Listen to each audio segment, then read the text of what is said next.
What up, world? Testing here. I want to start a new series called Things Your Pastor Won't Teach You.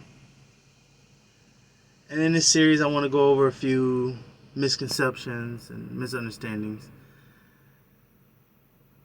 And one of them I wanted to go over today, and that is about reincarnation. Now, back when I was a Christian, I thought reincarnation was a bunch of bull. I ain't gonna lie. I thought it was some made up stuff that, the New Age movement came up with to add on to their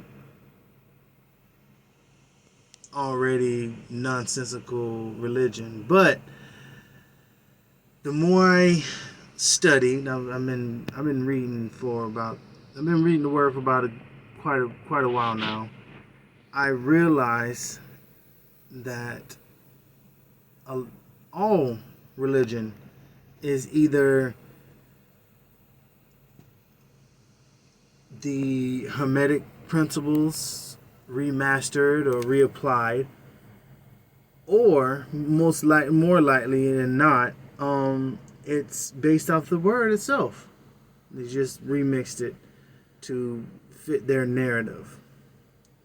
And until I read this verse, I would tell you straight up that reincarnation is definitely one of them. But after we go over verse 11, 12, and 13, I hope that you would have a greater understanding. So let's begin. Before I begin, I would like to explain what you're looking at here. This app is called the Sefer. I have a physical book of it, but the app is a lot easier to find certain passages, certain verses, and things like that. I also use the KJV as a study guide. I don't read it.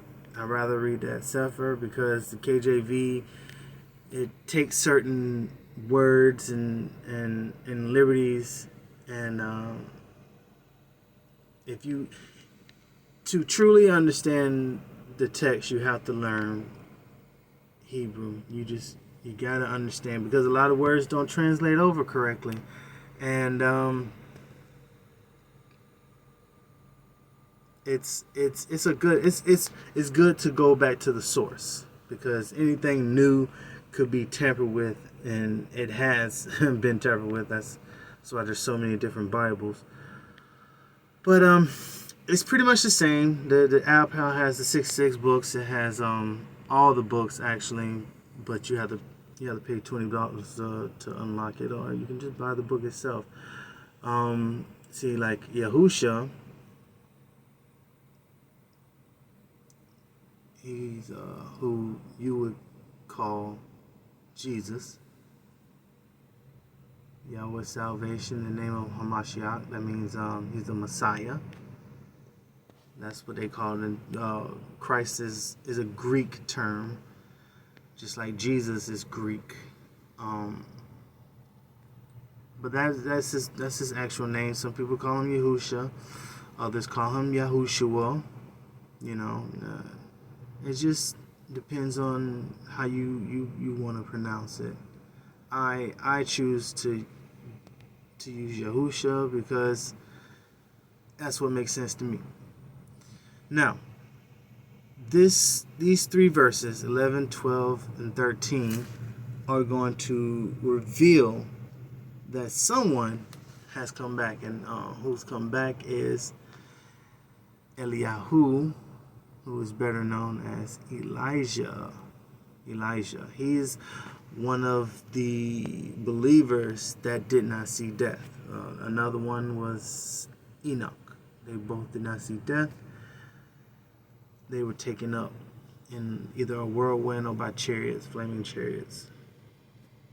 But I'll begin, and once I read, you'll have a greater understanding. And it says, And Yahusha answered and said unto them, Eliyahu truly shall first come and restore all things. But I say unto you that Eliyahu is come already, and they knew him not, but have done unto him like whatsoever they will likewise shall also do to the son of Adam, suffer of them.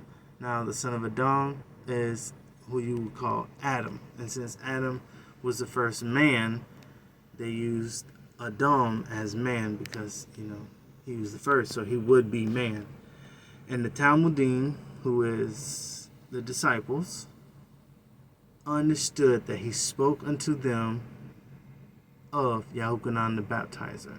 Now, he just Dr. Pigeon, who created that sefer, just updated it, and before he was not called the baptizer, he was called the immerser. I particularly like that one better, but as you can guess, Yahuchanan the baptizer is known other than John the baptizer. So what he's saying, the Mashiach is saying, is that Eliyahu came back, but he didn't come back as himself. He came back as Yahuchanan, which would be reincarnation. So kind of blew me away when I read that myself. There's many other verses that I've uncovered. The Most High has revealed a lot of things to me, and I'm hoping to reveal them to you so that you will have a greater understanding, because his people perish for lack of knowledge, and I believe he revealed these things to me so that I may be able to do so unto you. And this is just the beginning. There's much more that we need to uncover. Until then, shalom, and I'm out of here.